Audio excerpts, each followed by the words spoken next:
A todos. Eu já irei partir para a minha apresentação o mais rápido possível, porque eu reconheço que a temática é um pouco alienígena. Na verdade, é um framework da neurociência, neuropsiquiatria computacional.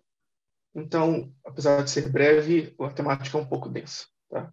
E um pouco diferente aqui do que nós temos habitualmente no evento, trata-se de um trabalho coletivo, tá? Resultado de um grupo de estudos. Então, aí estão os autores responsáveis. Então, brevemente, o esquema de minha apresentação, apenas uma contextualização, uma introdução ao framework, uma ilustração, estudo de caso do uso heurístico e algumas observações finais. Então, a inferência ativa é um framework teórico bem ambicioso e cada vez mais influente. Ele tenta estabelecer uma teoria que é unificada, ao mesmo tempo matematicamente descritível, biologicamente implementável e que seja capaz de esclarecer a totalidade dos processos cognitivos e comportamentais utilizando um único mecanismo, que é denominado minimização dos erros de predição. A inferência ativa parte da ampliação, formalização e união de muitas outras teorias e frameworks influentes nas ciências comportamentais e da vida, principalmente frameworks bayesianos de cognição, processamento preditivo e aprendizado por reforço, tá? E essa ampliação permite que essas temáticas se adentrem a uma série de disciplinas e tópicos que anteriormente não viam sua presença. Verdade seja dita, né? A maioria das principais ideias que a inferência ativa aplica também estão presentes em posicionamentos menos radicais e atualmente mais empiricamente sustentados, nos quais o framework é aplicado somente para o funcionamento cerebral. E a minimização de erros de predição é apenas um mecanismo comportamental, além de muitos outros. Tá? E também é digno de nota afirmar que a popularidade da inferência ativa é muito grande, apesar da sua capacidade de cumprir com esse ambicioso projeto unificador ainda é questionável. E apesar de bem apelativo, o real valor dessas teorias unificadas para a ciência também é algo visto com bastante ceticismo. Tá? Mas esse cenário de objeções não vai ser nosso objeto de análise, porque nós vamos aqui apenas introduzir o framework e falar de um exemplo ilustrativo de como ele está sendo aplicado em uma ciência específica. A gente acredita, então, que falar do valor instrumental da inferência ativa vai ajudar a gente a compreender o porquê que está ocorrendo esse cenário de generalização e adoção generalizada da inferência ativa, mesmo que vamos falar assim, a sua veracidade ainda seja questionável. E eu só deixei bem claro aí no gráfico como está havendo um boom no uso do referencial de todos aqueles subreferenciais do quais faz parte, a partir, somente dos anos 2000. Dito isso, então, o que seria mais especificamente a inferência ativa? Né? Trata-se de uma abordagem para a compreensão da cognição do comportamento que se baseia na ideia de que o fenótipo dos organismos pode ser matematicamente, essa é a questão, concebido como implantando ou implicando uma espécie de modelo gerativo implícito de seu ambiente. Ele faria isso a fim de prever e lidar com a recepção de informações sensoriais vindas desse ambiente. Tá? E nesse cenário, a minimização dos erros de predição, que é o ajuste entre tais modelos que são implicados pelo fenótipo e os estímulos do ambiente, pode ser alcançada de duas maneiras distintas, embora relacionadas. Tá? A primeira o organismo pode ajustar as crenças probabilísticas contidas no seu modelo, tá? E isso é o que a gente chama de inferência perceptiva, atualizar o modelo, ou o organismo pode modificar os próprios dados sensoriais, atuando proativamente sobre o seu mundo, de maneira a aproximar os estímulos recebidos daquilo que é previsto para o seu modelo, através do que se convém chamar de inferência ativa estricto sensu ou inferência enativa na filosofia da mente. Na formalização matemática desse processo, isso acaba requerendo a existência de uma função objetivo, tá? Que é uma função que otimiza o objetivo da equação, que é subjacente a ambas essas inferências. E com isso, o que está se dizendo, então, é que essa função, ela guia, ela conduz tanto a percepção quanto a ação.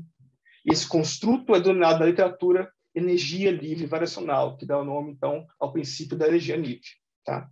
E ele indica a distinção entre qualquer modelo implícito e o mundo que ele pretende prever. E a ideia é que essa distinção tem que ser, no longo prazo, minimizada, caso o organismo queira sobreviver. Fundamentado na termodinâmica estatística no aprendizado de máquina, esse pressuposto foi bem recentemente estendido de maneira a descrever a evolução, desenvolvimento, configuração e função de sistemas biológicos em diferentes escalas. Tá? E, embora seja bastante contra-intuitivo, afinal, isso vem da neurociência computacional, e, de certa forma, obscurecido por uma complexidade matemática muito grande nos seus modelos formais, a lógica que impulsiona essas generalizações é bem simples e direta. Tá? Então, em primeiro lugar, parte do pressuposto de que, para manter a sua integridade como um sistema termodinamicamente limitado, qualquer entidade biológica tem que, ao longo prazo, limitar a entropia de seus estados constituintes. Tá? E, visto que a existência do sistema pode ser definida como a probabilidade dele, ao longo do tempo, manter no seu próprio conjunto constituinte de estados, tá? Limitar a entropia necessariamente corresponde, então, à maximização dessa probabilidade, se manter nos estados específicos que caracterizam o sistema. E isso, em termos teórico-informacionais, equivale ao que a gente chama de minimização da surpresa estatística, ou seja, minimizar a probabilidade do sistema acabar se encontrando no estágio desejado. E, por extensão, qualquer sistema vivo ou auto-organizado, então, precisa, ao longo do tempo, minimizar a surpresa.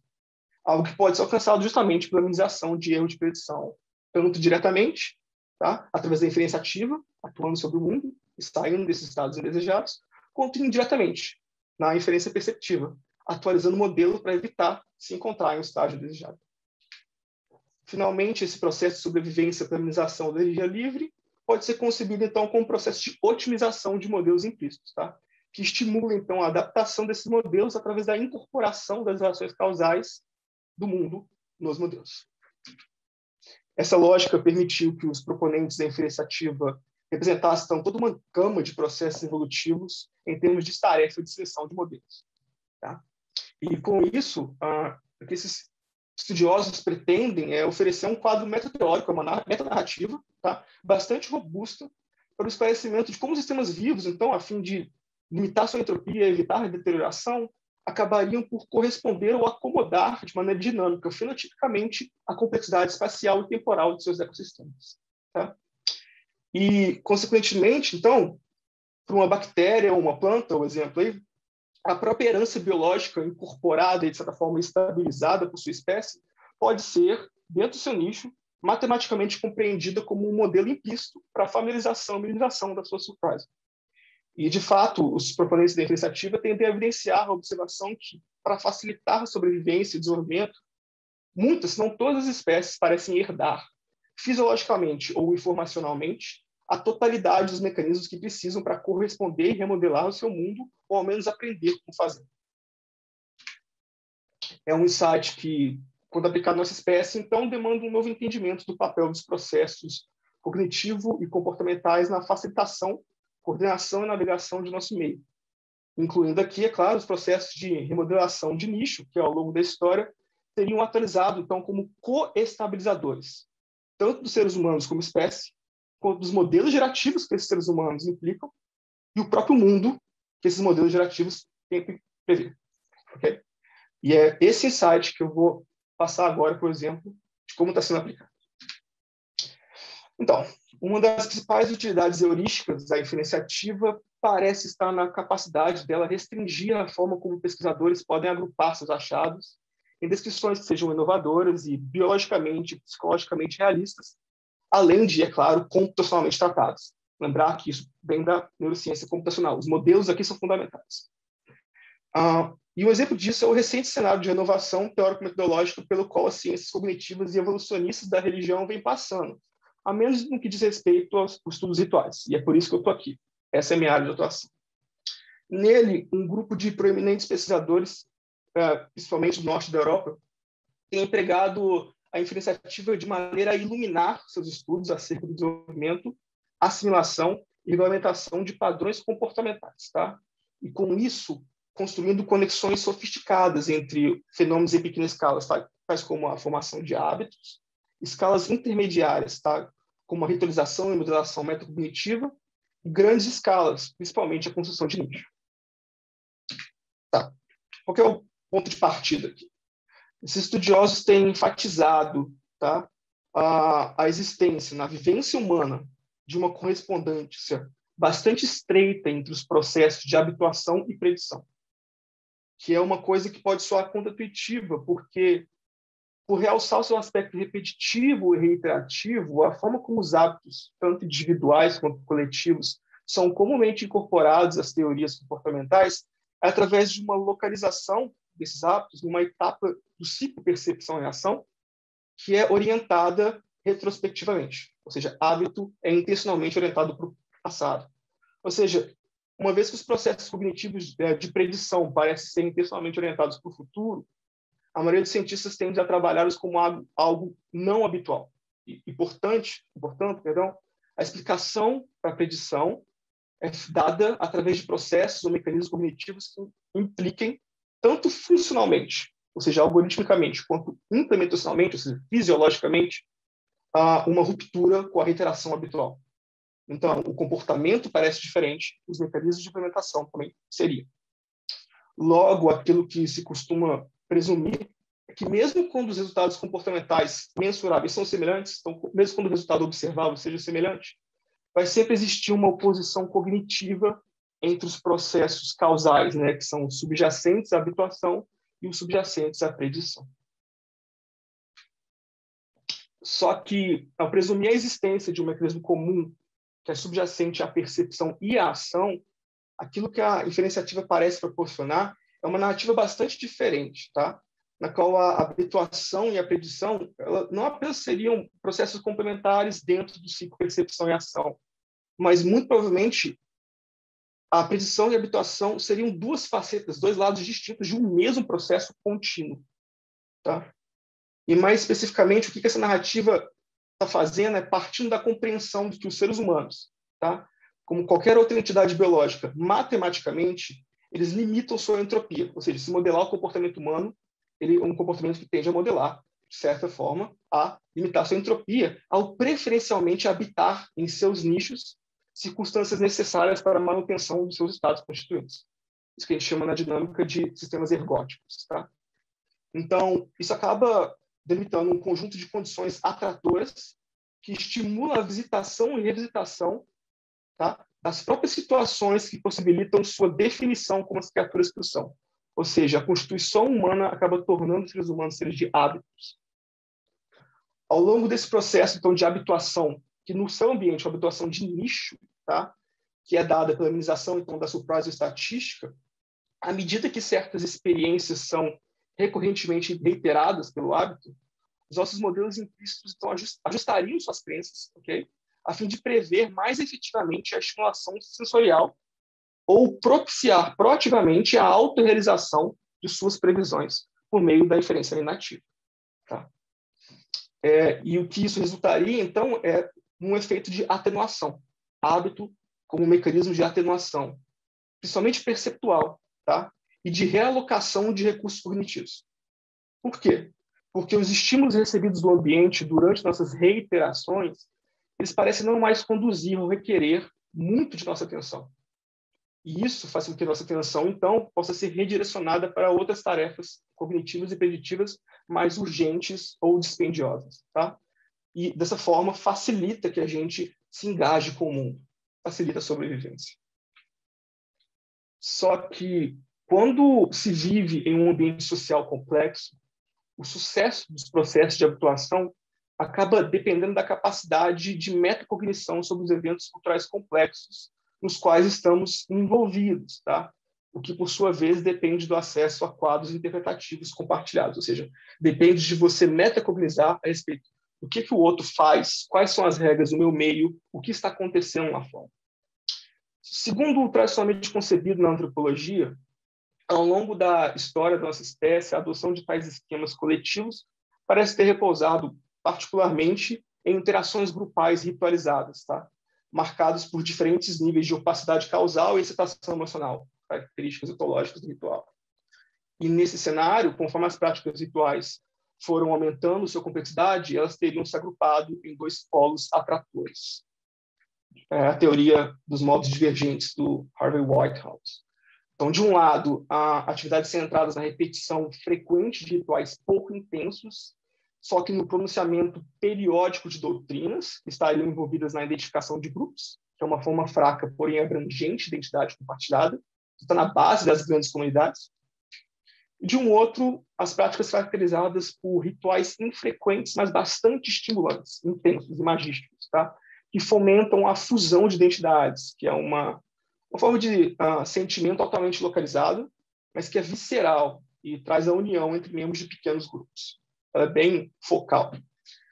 E, finalmente, costuma-se concluir que essa estabilização histórica, essa suposta estabilização histórica das interações grupais em torno de dois polos atratores, que não são assim, entendidos como tipos ideais, mas polos atratores, teria ocorrido por diferentes razões adaptativas. Tá? Então, assim, o tipo mais doutrinal de ritual teria desempenhado um papel na evolução cultural de sociedades em grande escala, o que promoveria a confiança e a cooperação interna às populações.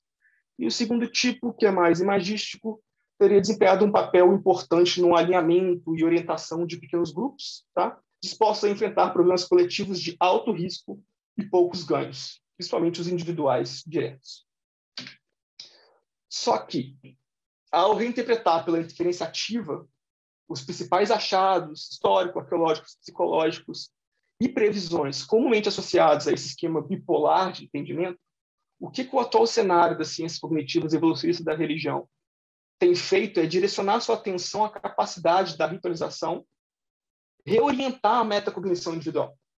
Okay? Então, eles usam esse insight metateórico, essa metanarrativa, para reorientar sua atenção durante os experimentos. E, com isso, o que os rituais parecem fazer é evitar que seus participantes implementem modelos gerativos excessivamente subjetivos. Então, a necessidade do grupo estabilizar o conteúdo de transformações. E das reiterações e das informações transmitidas. Então, esse novo relato, ele parte da observação que, por toda a história humana, os rituais complexos foram caracterizados por mecanismos de esgotamento e ou privação de recursos cognitivos, tá?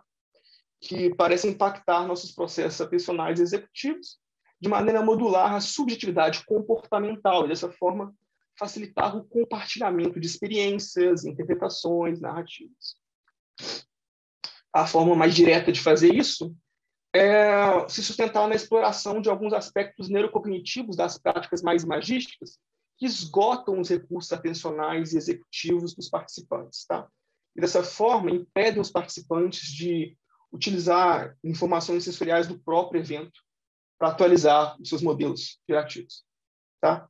E, nisso, então, o esforço pela minimização dos erros de predição em cada indivíduo faria com que os envolvidos em tais rituais buscassem por esquemas interpretativos para incorporar os seus modelos e minimizar os erros de predição.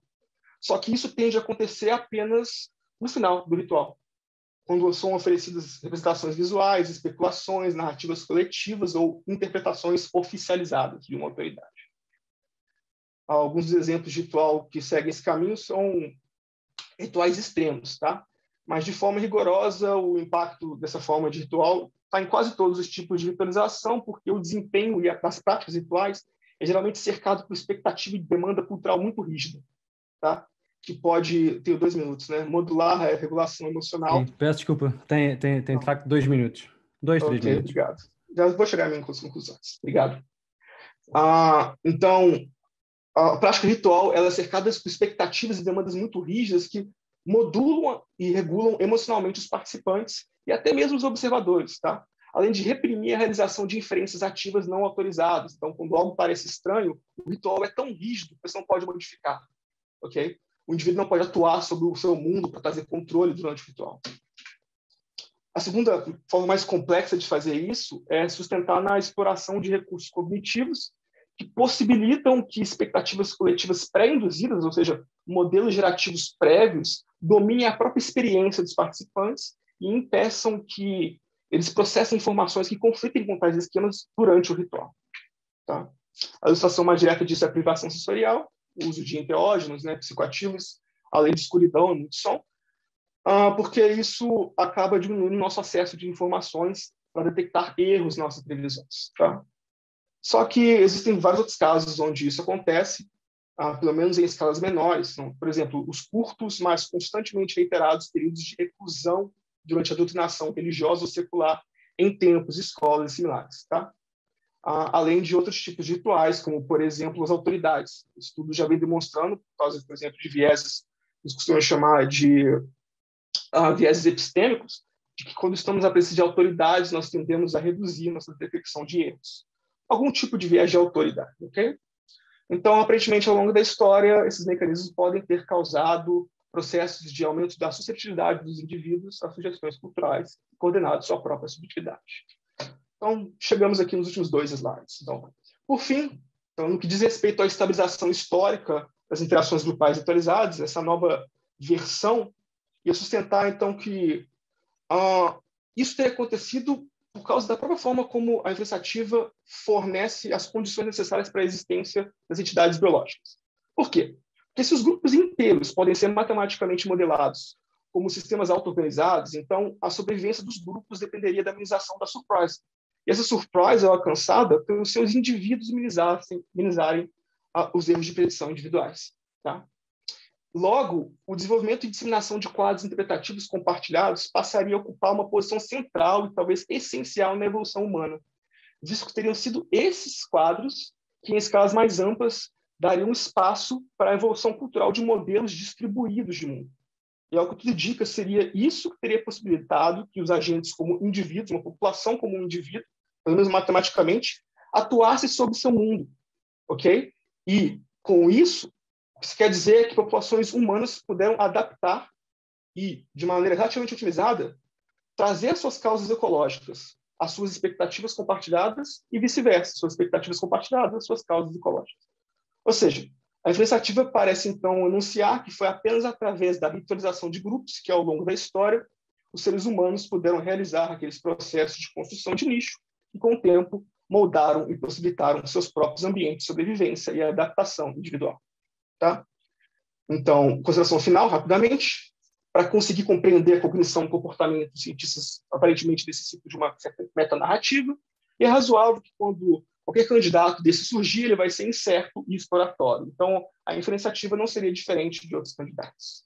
No entanto, ela é bastante universal e ela exerce certa atração, talvez por sua novidade. Tá? E ela permite a gente organizar resultados de uma maneira inovadora. Então, bem possivelmente, o cenário generalizado pode estar surgindo por causa desses tipos de atrativos do framework.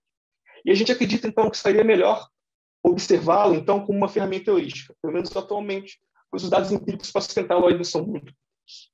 Em outras palavras, então, minha última frase, o que esse tipo de interpretação nos ajuda a esclarecer é que a crescente adoção da inferenciativa como uma espécie de hipótese de trabalho é aquilo que aparentemente guia a maior parte dos trabalhos na sua área, apesar de sua realidade permanecer ainda uma questão em aberto.